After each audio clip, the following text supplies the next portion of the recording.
Welcome back to the Kelowna Real Estate Podcast. I'm your mortgage broker host, Taylor Atkinson. And I'm your commercial real estate agent host, Matt Glenn. What's happening today, Taylor? I love it. I love it.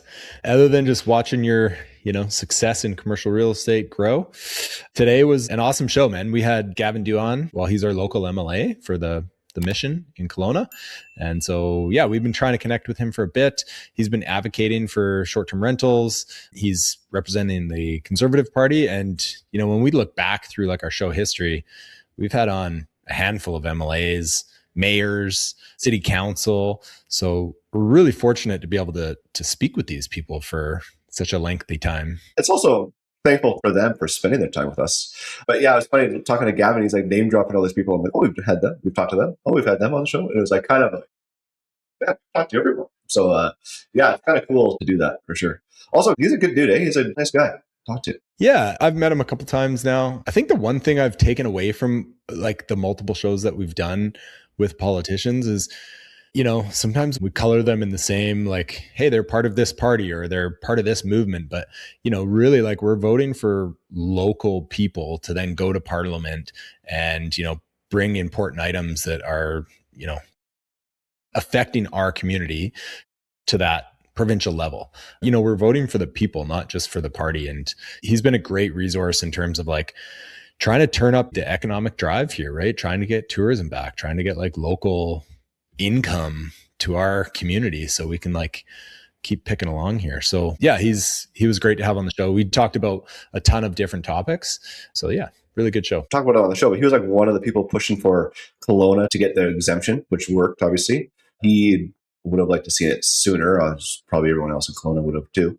But he was instrumental in making that happen. Yeah, it was a great episode. Yeah, we just want to get straight to the show. Hopefully you guys enjoy it. And any of the mothers that are listening, I know my mom's a huge listener to the show, So is my mom. Happy Mother's Day of our weekend. Audience. Yeah, exactly. Happy belated Mother's Day weekend by the time you hear this. But yeah, this weekend is dedicated to you. Enjoy the show. Okay, Gavin, thanks for joining us today on the show. How are you doing? Great. Thank you for having me. I'm dialing in from Victoria today. Yeah, I was going to ask. From Victoria. That's the only reason why I'm wearing a suit, to be honest. Somebody posted a photo of me wearing shorts the other day at an event in Kelowna, and apparently that was a big deal on the internet that there was an MLA wearing shorts. And I said, guys, it was 30 degrees. What do you want me to do? Wear a top hat and tails? Come on.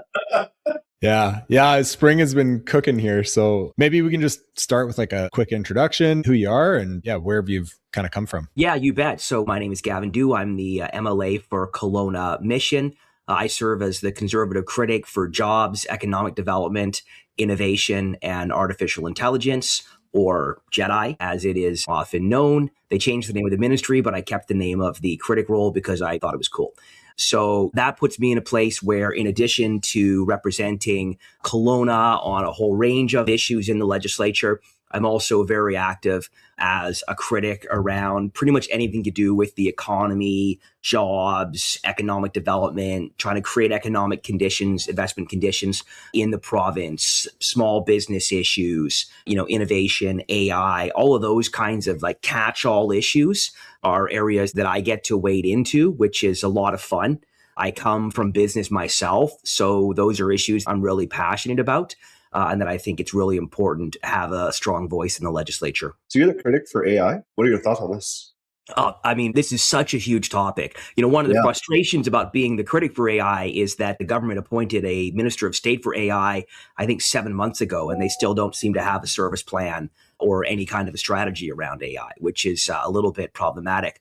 But AI is such a disruptive force, and there's so much happening there. We could spend this entire podcast talking about it. On the one hand, you have this kind of world of opportunity that's being opened up by AI, particularly agentic AI. You have people starting companies and side hustles and things like that with tremendous ease because of what they're able to do with AI. And that is just going to unlock this universe of potential opportunity and wealth creation both in terms of standalone companies, but also just in terms of using AI in the course of your everyday normal business. And I think that's an area that people don't really yet talk about enough. It's not just about the bleeding edge of AI.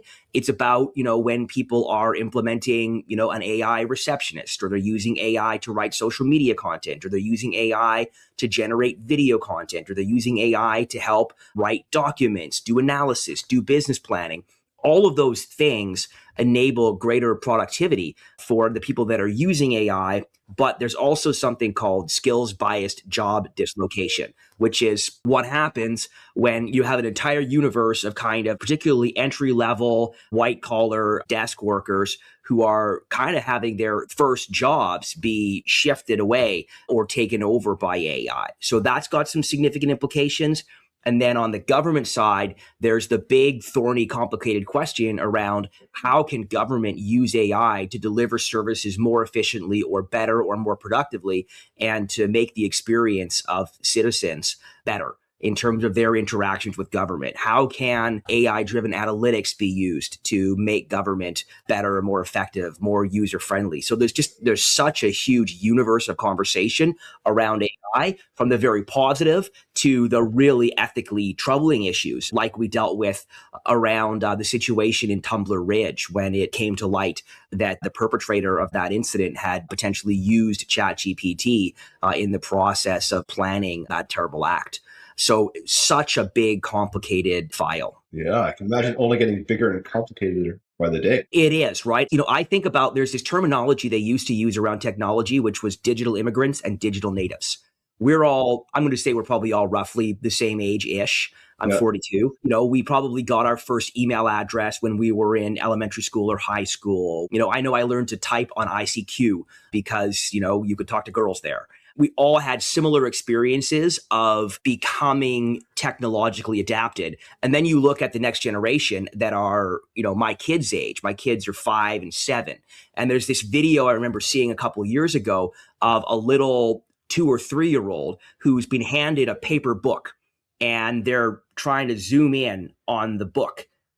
And they're confused why the book won't zoom, because they've been exposed to tablet technology since the earliest days of their lives. So the extent of digital native versus digital immigrant separation, AI native versus AI immigrant, just in terms of understanding and using that technology fluently, that's going to be a huge differentiator in the labor market. It's going to be a huge differentiator in terms of the ability to use those tools to do your existing job efficiently, to create new jobs and new opportunities. And there are going to be people that unfortunately get left behind. And how we manage that situation, no different than when you see technological disruptions in forestry or manufacturing or other areas. We're going to have to think about the social consequences of how we manage those disruptions and create the opportunities while cushioning the blow for the folks that are not the winners in terms of that very rapid, quick moving AI evolution in our economy.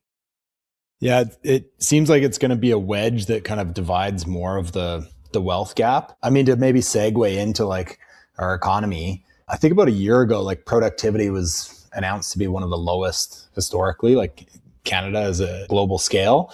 Do you find this is going to then maybe help mitigate some of that productivity? Like maybe we can spend some time on GDP is essentially just flatline. Unemployment seems out of control, specifically to Kelowna. Do you feel like AI is going to help resolve some of this or just multiply it? I think it's probably going to create more, frankly, division around productivity, as you rightly pointed out. So just to baseline what you're referring to, productivity or per capita GDP, so GDP per person, has basically been flatlined in BC and in Canada over most of this century. We've seen GDP growth, but that GDP growth, particularly in BC, has been largely driven by the real estate economy. So we have seen growth, again, because of real estate, immigration, population growth. Our GDP has been going up, but our GDP per capita has not. So that means that people's purchasing power has not necessarily been growing. Our productivity economically in terms of our output per hour worked has not necessarily been growing. And part of that is that, we have to think actively about which industries are the most productive in terms of that per hour output.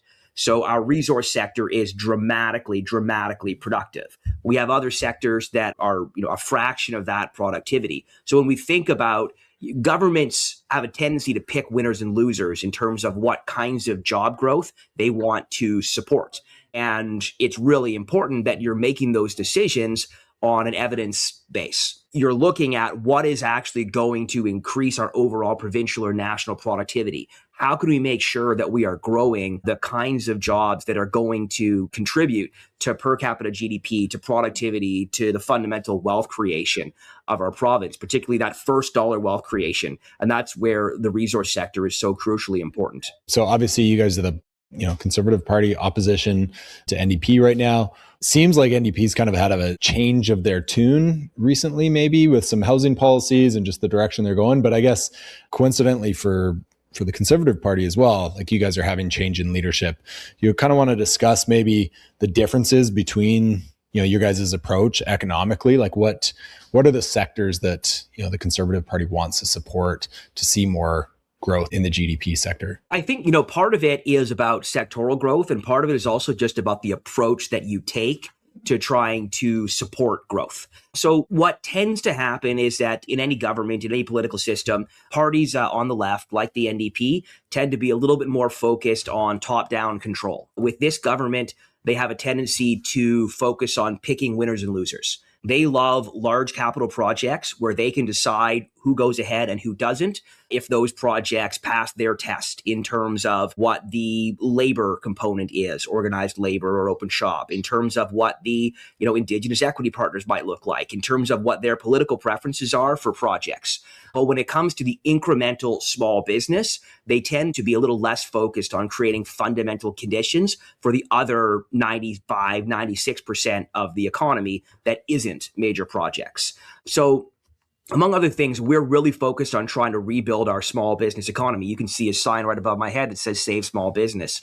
We have had a really tough go of it for small business in BC under this government. We now have consistently among the lowest small business confidence in Canada. We lost 40,000 jobs over the last 2 months. We've had 6 straight quarters where there have been more companies exiting the economy than entering the economy. And we have had, obviously, a public safety crisis that has just demolished confidence among storefront small business in particular, as they have seen a wave of vandalism and violence and a loss of public safety. That's really cratered a lot of that confidence. That's really created conditions where small businesses either are closing, are quietly exiting, or are not choosing to enter. And when you don't have those small businesses, especially those storefront small businesses, that's contributing to generationally high youth unemployment, which is remaining stubbornly high in BC. So you combine that youth unemployment, those traditional entry-level jobs, restaurants, retail, those kinds of jobs, the loss of those jobs combined with what's happening in terms of AI and some of those kind of higher skill, white collar, entry-level jobs, and you have, frankly, apocalyptic conditions for the generation that is entering the workforce right now. That's something we absolutely have to turn around as soon as possible. Yeah, I mean, which is unfortunately a very difficult time, right? Like it just magnifies the situation where like affordability is an issue for, those youth to essentially get into the housing market or just buy groceries. So it's kind of the perfect storm there. There's a real loss of hope. And that's what really, really worries me. You're seeing higher levels of mental health challenges. You're seeing higher levels of suicidal ideation. You're seeing higher levels of really serious distress and alienation among young people. That's a mental health crisis that's playing out. And then equally what we're seeing is that we're losing population. So we actually had, tens of thousands of people leave the province last year. We've had thousands of people leave Kelowna, frankly. So, our unemployment rate went down because we lost thousands of people out of the workforce. You have people withdrawing from the workforce, stopping looking for work, or moving to Alberta, moving to Austin, Texas, moving to Toronto, moving to somewhere else because they see opportunity there that they don't see here. So that's really almost a spiritual crisis, a psychological crisis that's contributing to the economic malaise that seems to have settled over British Columbia. What would be a lowest hanging fruit to help our economy, Kelowna specific, Okanagan specific? What are the changes we need to implement? Yeah, I think there are changes that are local, there are changes that are macro, a couple minor things. We're obviously seeing just absolutely huge loss of confidence in land title, in the land base. So right now, for anyone or anything who's attempting to build a project on the land base in British Columbia, the combination of DRIPA, which is the Declaration for the Rights of Indigenous Peoples, as well as other issues, have just shaken confidence in land title and in private property rights. That's causing a real pullback in terms of investment in physically building things on the land base. And then at the same time, again, you have that low small business confidence, you have high tax rates. The government just expanded PST onto a whole range of small businesses. So that's creating conditions where the next generation of entrepreneurs and innovators don't feel like this is where they should start a company. So that's macro level. All those things certainly affect Kelowna. I would say one of the most obvious things that we have been pushing for a very long time to strengthen our economy locally is supporting our tourism sector. And, one very important, it's not the only issue, but it's a very important symbolic issue, is changing policies around short-term rental toward more of a made in Kelowna solution that fits with the actual needs of our marketplace in our tourism-driven economy, with among the highest vacancy rates in the province, if not the country. Yeah. And I mean, saying that, obviously June 1st is now, an exemption. I don't want to say like a full exemption, but we're moving in the right direction. Obviously, you were a big supporter of that vocally. So yeah, we appreciate what's happened. To me, like, honestly, it seems we're there June 1st, but I think it's a little too late. Like, the damage has been done. And a lot of that is in confidence too, right? But at least we're moving that direction. So yeah, hopefully we can continue to support like the tourism now that it's coming back slightly. Exactly, right? So, tourism is a function of a lot of different factors, right? Obviously, we've had over the last number of years, there was a bit of a recency bias around wildfires. There was, I think, a little bit of a message that was coming out of the provincial government about wildfire season that was months long. So don't come here because it's dangerous. There was a little bit of that signaling, which I think undermined people choosing to come to Kelowna. You had fairly weak economy, you had rising interest rates, you had low economic confidence and consumer confidence. So a bunch of different factors kind of constraining tourism. But the short-term rental approach that the provincial government took was one more blow to a sector that, was not performing at the level that it could be. So the changes that are coming, they're overdue. Unfortunately, the way they're being implemented means we're probably still going to lose half of our summer tourism season. But thankfully, we have been able to accelerate getting an opt-out from the provincial short-term rental regulations to allow Kelowna to hopefully have more of a strong tourism season this summer. Did you spearhead that effort there, Gavin? It was a work of many hands. I don't want to take more credit for that than I deserve. I will say that when I was running for office, I got elected in October of 2024. Yeah. During that election, everybody was talking about the need for a made in Kelowna solution for short-term rental. I will actually give credit to Loyal Wooldridge, who is a city councillor today. He was running for the NDP. He was very vocal about that. I respected the fact that he took that position. What I didn't respect is that when he took that position, the premier went out of his way to come do local media and say that Loyal was not accurate in what he was saying, and that under an NDP government, there would not be a made in Kelowna solution. So there has for a long time been a consensus that what we need is a little bit more local control, because we're not the same as Vancouver. We're not the same as every other place. And again, we've had a lot of success in Kelowna under primarily municipal leadership in delivering on and exceeding housing targets to the point where we now have a very high vacancy rate. In my opinion, and what I campaigned on, is that we should pull back from those provincial short-term rental regulations. I wanted to see that happen in the first quarter of 2025, with the goal being to enable a really strong tourism rebound last year. Obviously, we didn't win the election. I didn't get what I wanted in that regard. In November and December of last year, I brought forward a bunch of different ways through amendments to legislation, through private members' bill, and through calling on the government to use what's called an order in council or a cabinet order. I called on the government to allow Kelowna to opt out of those short-term rental regulations early so that people could start bookings effective May 1st. Ultimately, they didn't do what I asked then either, but They did take the hint, and through, I think, very strong work by the city of Kelowna in collaborating on the technical side of things, they did get to the point where they have allowed Kelowna to opt out effective June 1st. Unfortunately, effective June 1st means that on June 1st, you can begin to go through the process. If you've already registered with the city and got your all that stuff figured out, you can begin to register with the province on June 1st. You can wait for them to process your registration. Once that's done, you can then get listed on a short-term rental platform. You'll typically see a 4 to 6 week, booking timeline. So if you're lucky, maybe you're getting some bookings starting in mid-July. So effectively, even in trying to give us a robust summer tourism season with short-term rental as part of the mix, the NDP government has actually managed to still undermine half of our tourism season, miss the Memorial Cup, some other major events, and unfortunately leave a lot of people that have been waiting a very long time, waiting even longer as they bleed financially, particularly in purpose-built short-term rental developments with, Aqua and other examples being the obvious ones. Is there any specifics in the legislation? If our vacancy rate drops again, are we just all of a sudden back to being banned? Yeah, that's a really, really good question. And the short answer is no, but who knows?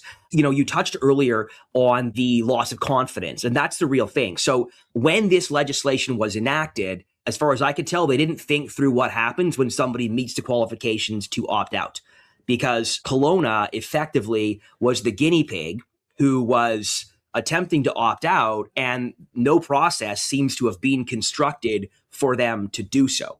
So they were literally having to kind of make up this process on the fly of how they would opt out. Thankfully, due to the leadership of the city of Kelowna, they are now establishing a practice that if other municipalities opt out, they will be able to opt out earlier in the year, not November 1st, so you don't miss that summer tourism season. That's a win, and that's a precedent set by the city of Kelowna that I think we could be proud of. But again, there was seemingly no plan for what actually happens when a city is ready to opt out. As it stands, once you've opted out, there is no automatic opt back in. The problem is the accumulation of different unpredictable changes to law and regulation around housing and other issues under this government, I think, has destabilized confidence. So even if you were thinking of investing in pre-sale, if you were thinking of investing in any kind of, real estate product, part of you is questioning, am I next? Is the government going to change the rules on me next? And then when you combine that with the uncertainty around property rights and land title created by DRIPA, the Cowichan case, and other kind of major developments, what you've got is this nervousness where people are not quite 100% sure that they own their property. And they're not quite 100% sure that their property rights are secure. And they're not quite 100% sure the government's not going to come along and rip the rug out from under them after they've made a good faith decision to make a retirement investment or to, purchase a home on the expectation of being able to have a revenue stream off of part of that home. So that nervousness is a really big contributor to weak economic confidence. If you don't feel like you have stable, predictable investment conditions that are going to have respect for the rule of law, respect for the idea that laws should be clear, predictable, and forward-looking, respect for your fundamental property rights, and hopefully an understanding of how, basic commercial economics actually work, you might go invest somewhere else. That's a really serious problem that we're facing across the board in this province, is that capital is a coward, right? Capital goes where it can seek a predictable, risk-adjusted return, having knowledge of what those conditions are going to look like, and hopefully having those conditions be predictable and friendly. And when that's not the case, then people don't make decisions to invest, and the wheels of the economy slow down. So that's a really big challenge that we're going to have to overcome as a new government in the future tries to rebuild economic confidence and send the right signals that this is a place that people should come and invest and do business and start companies and create jobs and build their futures. Yeah, I think, unfortunately, some of the damage that was done over the last couple of years is the narrative in the media from it. And even now, it's like we're so short-minded or short-sighted that, like, yeah, oh, great, short-term rentals coming back June 1st.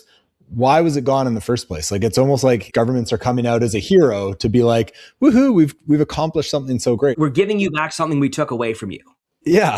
By the way, here's some of your tax dollars, right? Like, there's no such thing as government money. There's only taxpayer dollars, right? That is a bit of a tendency with any government, not just this one, is that tendency to kind of take rights away from you or take money away from you and then give it back to you and ask for a standing ovation.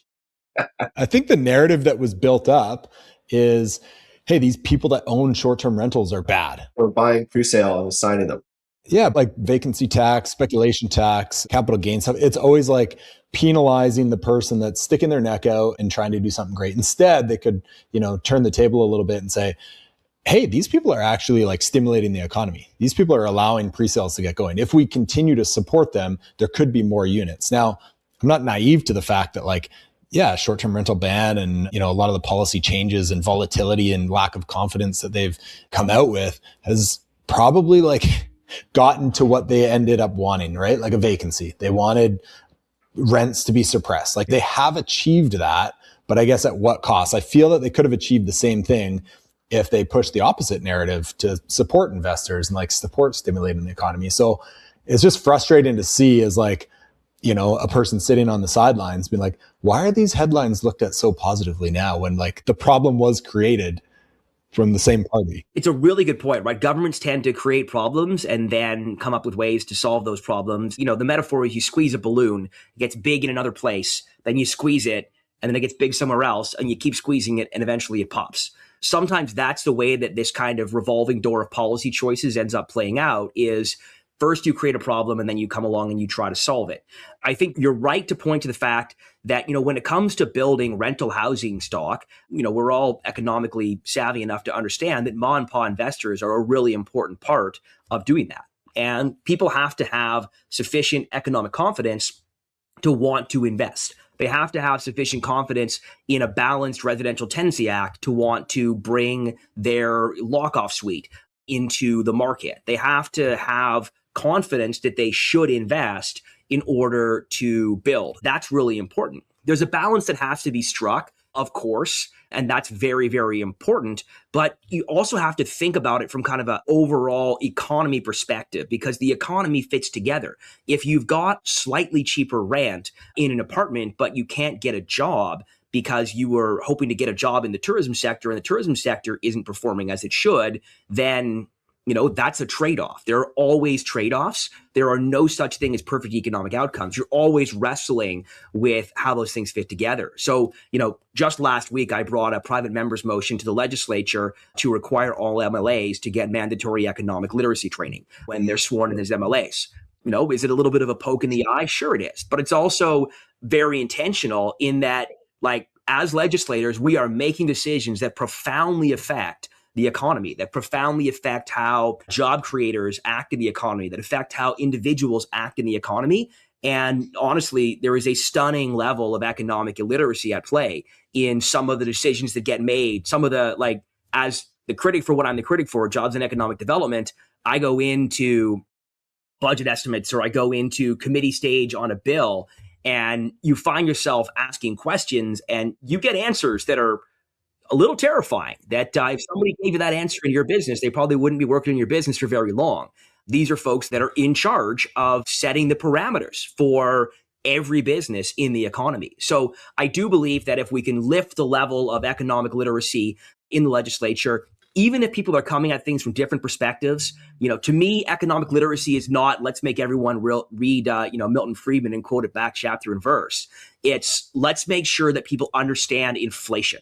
Let's make sure people understand supply and demand. Let's make sure people understand the effect of taxes. Let's make sure people understand the basics of how, things are affected by other things in the economy so that they can have a more informed conversation that isn't just based in good intentions, but is also ideally based in good economics. And I do respect, as much as I can respect it, as NDP comes out with a policy and maybe they realize hey, it's not working, let's change. As much as I don't like the volatility, but in terms of where we are as a deficit, budgeting, economically as a province, it's awful. So for them to come out and actually like lean the other direction and say, okay, we need to make some budgetary cuts here. I'm like, okay, I can respect when someone, puts up their hand and takes some accountability to it. Where I'm seeing some of those cuts spoken about right now is actually in healthcare, which to me is like unbelievable. So anyone that's probably voted NDP wanted the social services of healthcare and education,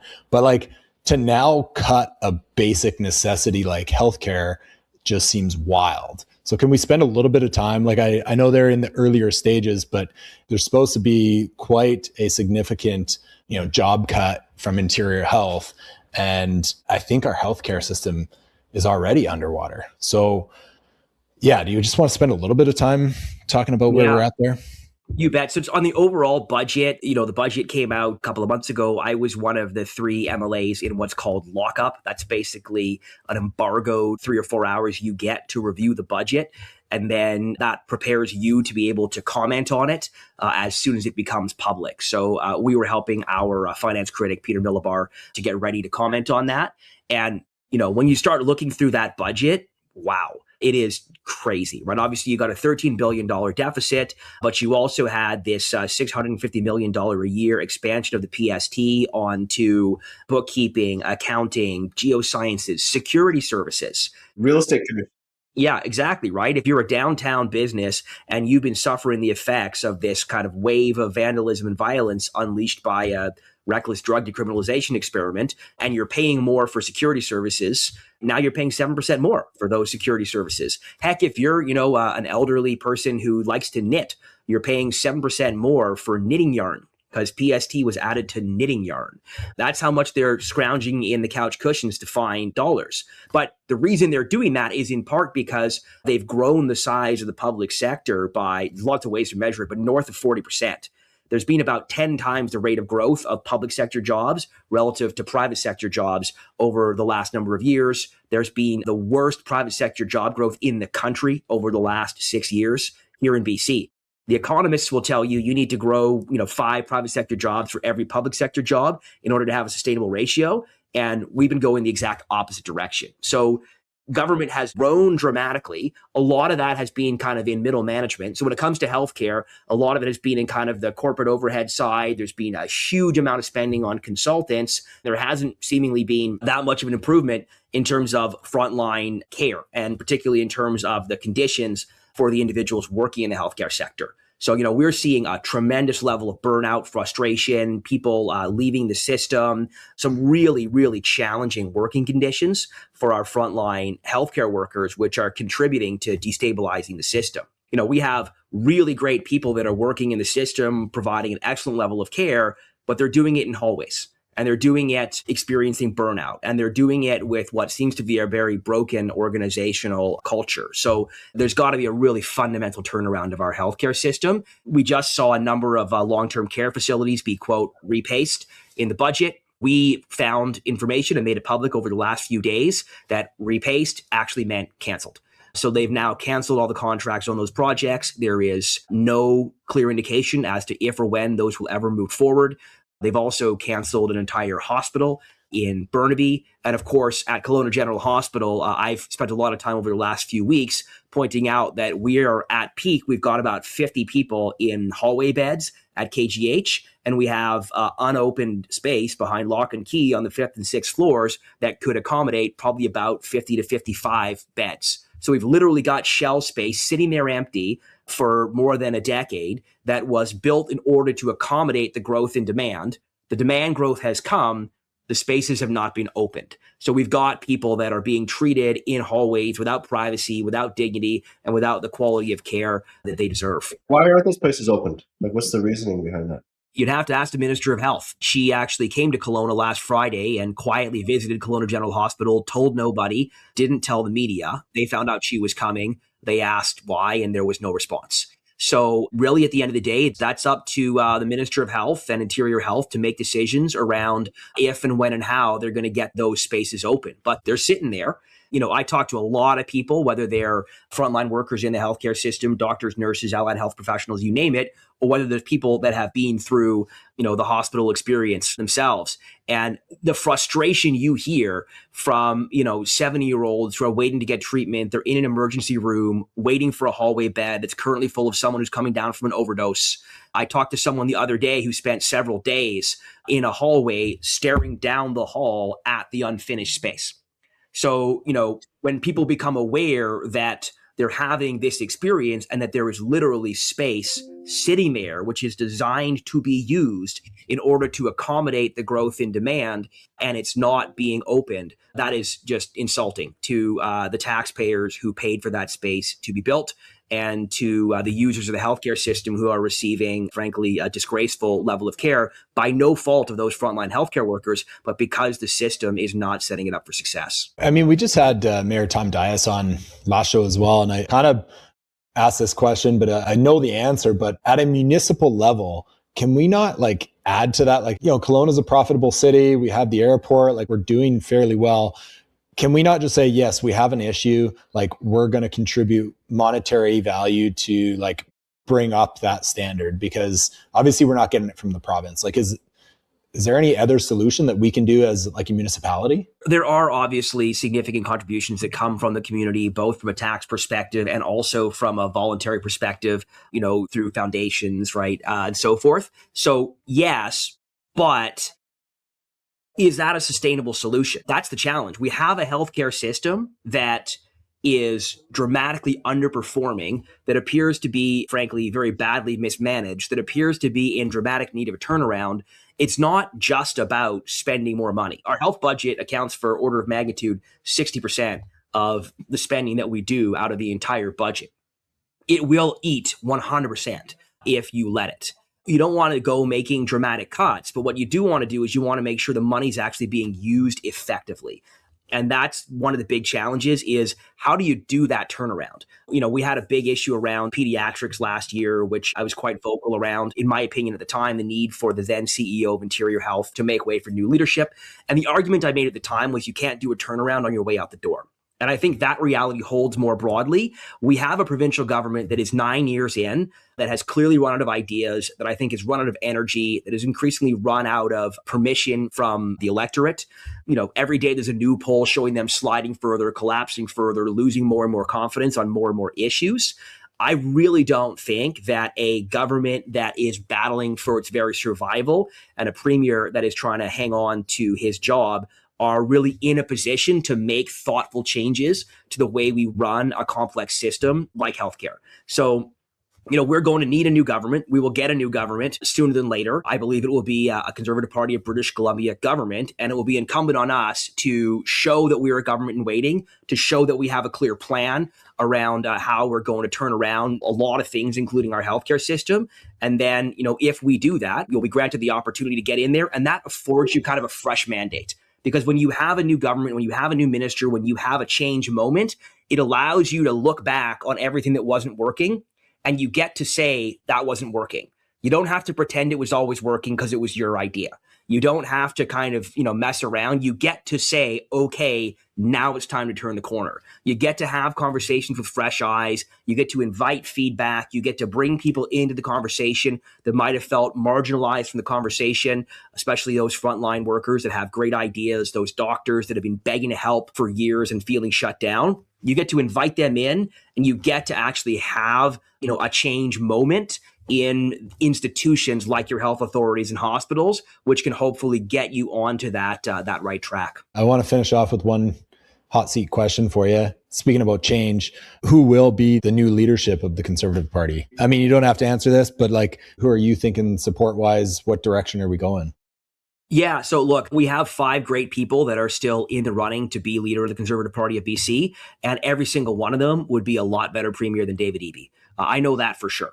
I know that whoever becomes the new leader of our party, I will be, ready, willing, and able to work with them to make sure that they're successful. And I think I can say the same for our entire caucus.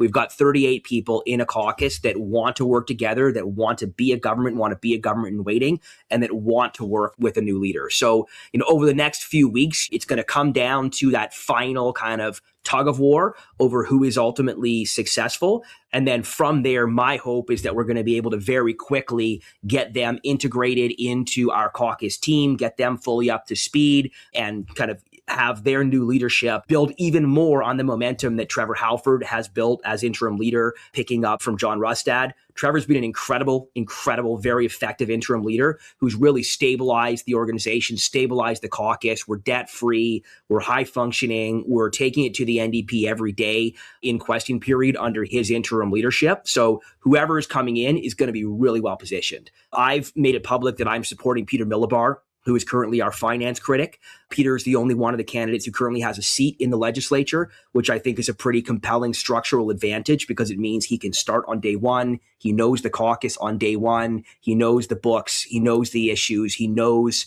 he is very familiar with the operation on day one. Obviously, I'm very hopeful that Peter will be the successful candidate, but I've got good relationships with pretty much everyone who's running.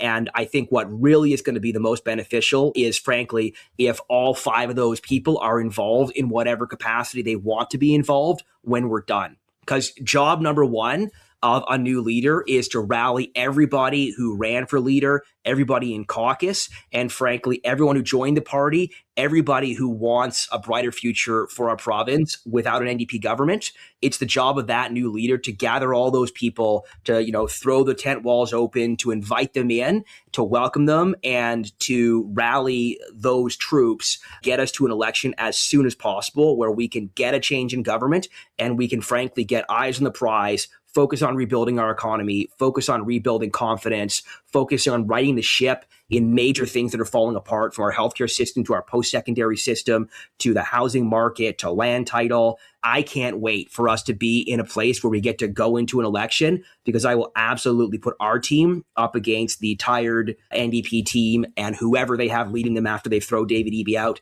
I'll put our folks up against theirs any day, and I am confident that we're going to win a big, massive majority mandate and get this province back on track. I like the confidence. Well, hey, we appreciate what you're doing in the Kelowna-Mission, being a voice down there and wearing shorts. So, shorts and hoodies, man. Shorts and hoodies.